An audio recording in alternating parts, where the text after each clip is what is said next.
Tri-State Sports Guys, top of the Cable Ready Studios. Now it's time for our picks. Now, JT, you've been very good on your pick, better than me. So I'm a decent week last week. You had a decent week last week with the points. I mean, that's all that really matters here. Let's start off with the NFC game. So we got. I mean, we'll start with the AFC. We're gonna finish up with the Giants. So we'll start off with the AFC. So we got we just broke down quickly in our last segment about the way these two teams got there. And now you have, I mean, the simplest way to break it down is you have one of the best offenses in football against one of the best defenses in football, and the Pats against the Ravens. There's a lot of other variables there. You got the Patriots defense, who isn't very good. I mean, but they win games. And is it when you look at defensive stats in football, is it that they give up a lot of points and up a lot of yards because they're always up, and it's just that the style of the game they play? I mean, it's typically that's just how it works.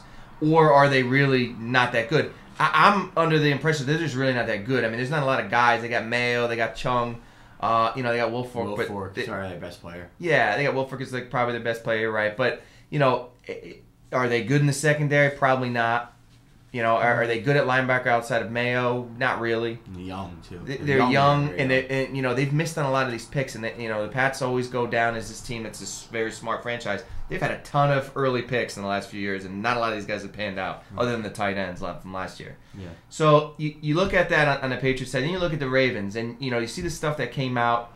I mean, I think ESPN they were way overhyping these quotes from Ed Reed yesterday. Oh yeah, agreed. I mean, you heard the Ed Reed quotes. Oh, yeah. They didn't say what, I don't know. One of them. All right, well, we won't go into it too much because it will be later on in the show. But that's easy one basically, for you. Ed Reed came out and said some negative things about Joe Flacco. I didn't think they were all that negative. I think they're overhyping it a little bit. If you listen to the quote too, and the way it kind of stopped abruptly, he was in the middle of a statement, and they definitely continued it. They do that all the time. Yeah, well, of course, but that one was egregious sounding. And it came up every it was homesick yesterday. I watched SportsCenter all day, and it was every 2 seconds they were playing this freaking thing. It was so annoying, and it was just all right, that's just ESPN. That's what they do. That's But you look at it, and you look at Joe Flacco, and he's kind of a mystery to me because there are times he's got a big time arm. You can't deny the fact that he's played in 4 seasons. He's made the playoffs. He's won a playoff game in all 4 seasons. Nobody's ever done that. You look at his, he didn't have a great game last week, but he had 2 touchdowns, no picks. He had a passer rating of 97. He doesn't get a bad game. They look at him because he didn't put up big yards. But, I think that against a defense like that, and you got Anquan Bolden, who's still a stud. I don't care what anybody says. He may not put up the numbers he put up in Arizona, but he still makes big-time, tough catches. You got Torrey Smith on the outside. He's fast. They got some other weapons. And you got Ray Rice. I don't think that scoring is going to be a huge problem for the Ravens. I mean, the Ravens are going to go out there and score 21 to 28 points, I think. You guys agree with me there? Or what do you think about the Ravens' offense against this defense? I mean, that Ravens-Texans game was brutal at times. And, Flacco's not really a flashy guy, strong arm, but, when it comes down to it, a lot of people don't have a lot of confidence in him, and I don't know that I have confidence in him, even against a battered, leaky Pats defense. I think the fact that they're going to be in Foxborough helps the Pats, and I just don't see Joe Flacco coming up big time and being clutch. The reason that he has been successful in my mind, he's got the D, and then he's got Ray Rice, who's just a beast, making plays. And you take away Ray Rice or you take away the defense, I don't know that he's in that position to win a playoff game every year. Go out and win. Now, what do you think the key to this game is? What are the keys to this game for either team? What are you looking at in this game, JT? I think the keys for a Raven win, one of the keys is going to be Joe Flacco. Obviously, the defense has to play well. Yeah. They're not going to stop Tom Brady, but they can slow him down, I think, enough. I think they can neutralize the tight ends a little bit with their linebacking core and how athletic and big they are in the secondary. I also think that New England's defense is going to stack the box to stop Ray Rice. They know they're going to have to stop the run. So that's going to open up some one-on-ones on the outside for Joe Flacco. He needs to hit those. I don't know if he will. I think he can. Yeah. The one game that I watched where he kind of showed me something was a game, I think it was middle of the season, 10th, 11th week, when they played Pittsburgh, and he drove them down the field in Pittsburgh, 92 yards to win the game. The second game, exactly. Pittsburgh, And you know what? That proved to me that he can do it. I've seen him make all the throws. Will he? Kind of I kind of put him and Alex Smith on the same. Yeah. Last week proved to me that he can, but will they do it? Yeah. I don't know. I think it's going to be a close game. I love the 7 points. You're I love the 7. Taking Baltimore. I love 7.5 there. I think New England will probably win, but it'll be a field goal, maybe 4-point game. That's what I'm thinking. You know, I 28-24. I saw some stats on them that they, against this, they played 6 playoff teams, and they're very successful against all 6 playoff teams. They don't lose big game. They don't lose by a lot of points. Yeah. I'm still taking the Pats in this game. I could see this game, cover? the cover and everything. Wow. Yeah, I mean, it kills me to do it, but I mean, I could see this game. I could see this game being 35-20 type game. I just think that it's gonna be one of those games where they're just gonna come out. I know the defense is good, but there's just not a lot of defense that have answers for them. And I think that they do have a good pass rush, and they were top 5 in the league in sacks and stuff like that. But Haloti Ngata is a beast, dude. Haloti Ngata is as good as they get on the interior line. But to me, I think that this is just one of those. Tom Brady is sensing it. This is his year because I don't think he's overly scared of either team over in the NFC. I think that he's just this is his year to say, you know what, I'm the best quarterback in this league and I'm gonna just dominate. I don't see them losing, and I don't even see it being all that close. What do you guys think, Neil? What do you got? I mean, the linebacking staff for the Ravens. I think Ray Lewis is overrated. Especially so does O. That's why we invited him to the show this week. Oh, hates him. I mean, he's an overrated player. I just think he's overrated. I mean, I've seen him miss tackles. I don't see him being the dominant force that he used to be. He can still lay the pipe sometimes, but one mega hit's not gonna win you ball games. And Gronkowski is out of control. The guy is just unbelievable. Is a monster, and I don't Connecticut's see own Aaron Hernandez. Aaron can't Hernandez. stop it. I mean, is he going to the Pro Bowl or what? I don't even. I don't know. He should. I mean, both of them are just targets and throwing Welker, and I just don't know they can cover that much ground. Do you think that they cover the spread? I want to give them the benefit of the doubt, and I want to see a close game. So yeah, they'll cover the spread, but it'll barely. Yeah. All right, Tone. What do you got? I'm taking the Ravens. Pass rush, blitzing, get in Tom Brady's face, smack him around, win the game. Now, O sent in his pick. O's pick is, he says, Pats over Baltimore, 28-17. His quotes are, Ravens offense is putrid. Putrid. That's a little spit of a stretch, O. If not for Jacoby Jones and TJ Yates being zeros, that's a different game. Ravens defense is opportunistic, but I saw a lot of missed tackles, a lot of Polamalu action from Ray Lewis, which is... I think Troy Polamalu is very overrated, just guessing all over the place. Missed some big tackles, made some too. So it looks like O and I have taken the Pats with the points. You guys are taking the Ravens with the spread. All right, so now let's move over to the NFC. Clearly, we broke down the Giants and what they've done well, and there's no really denying that they're the hottest team around right now. You look at what they've done in the last 4 games, and I think you can't deny how great they've been on both sides of the ball. They're not turning the ball over. They're getting turnovers on defense. They're making big plays. Their secondary all of a sudden is figuring out how to play. Probably has to do with the fact that the defensive line is healthy, but I'm telling you, their secondary was missing just huge. I mean, you're just not seeing wide open guys like you were seeing early in the year. Blown coverages, you're just not seeing. They're finally getting it together. You look at the 49ers, we went over them quickly. You got that defense. It's as good as any in the league.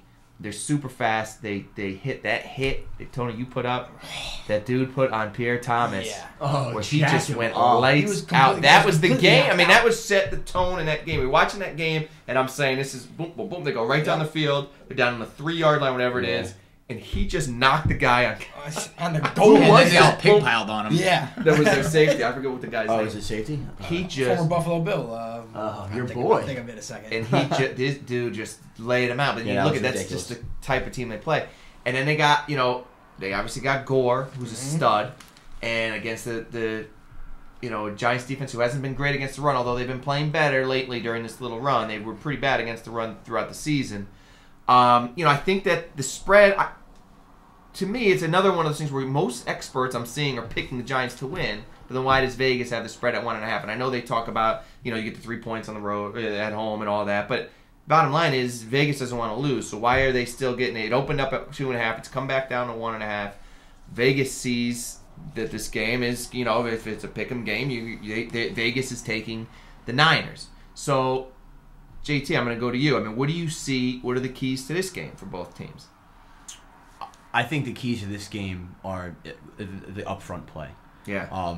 Specifically the Giants defensive line versus the San Francisco's offensive line. Yeah. They've had one of the top rushing attacks. I think the top rushing attack and one of the top rushing attacks in the league. Mm-hmm. And they're a big, nasty offensive line, man. They get in there. They're not afraid of anyone. They have a bunch of first-round picks. I believe 3 first-round picks that have played pretty well. It's a benefit over of being the past bad for 5 a while. years. Yeah, exactly. Plus, there's a little bit of a chip on their shoulder, I think. I think they kind of embrace the underdog. When you get you're a home team with a bye and you're an underdog at home against the Saints, and now they win that game, and they're only a point and a half. Yeah, it's a pick 'em game. Yeah, that's what I'm saying. So I agree with you that they got that, and they deserve to have it. Nobody gives them any respect. No, nobody. And I mean, they did kind of come out of nowhere, so I do understand that a little bit. I think the weather is actually going to be they're talking about it's going to be soggy out there. It's supposed to pour Thursday, Friday, Saturday, Sunday, Monday. So who does that benefit, though? I'm trying to figure out. San Francisco, I believe, because I think their line up front will get a better push and run the ball downhill. And I think that affects what the Giants want to do with throwing the ball and taking shots downfield. Even if they don't make them, I think it's a lot harder to take those shots down the field in the driving rain. It hurts the San Francisco's defense in that they're a defense built on speed more than size. I mean, they're the Giants, though. Yeah, exactly. That's neutral in my opinion. Their speed, right up front, and their D line. The linebackers for the Niners are very fast. Right. But then you look at, to me, the one thing in this stretch that every game the Giants are getting a big play from one of their wide receivers. Yeah. 4 straight games they've got a touchdown of over 65 yards. Hail Mary. The Hail Mary. That's just another one. But I mean, 72 yards, 99 yards, 77 yards. You get a wet turf. That's tough as it is. Getting that. And moreover, even on a turf field, this team doesn't miss tackles in San Francisco. They don't. So in order to get these things, you got to break a tackle, and that's one of the keys to what both of the wide receivers do. Hakeem Nicks has got the strength. He was able to break a tackle. Victor Cruz is able to just with his just elusiveness is able to get away from tackles. I don't see that happening, and I don't know that the Giants offense. They're not a methodical drive the ball down the field type team. They just thrive on big plays. It's how they've been all year. I mean. I don't know how many they've had over 40 yards. It's got to be 20 more than the Jets had over 20 yards. So I think that it kind of takes away a little bit. And I think this is not although I know Giants fans were so excited that they didn't have to play New Orleans, and I know you never want to go down and play New Orleans. I think this is not a great matchup for the Giants. I really don't.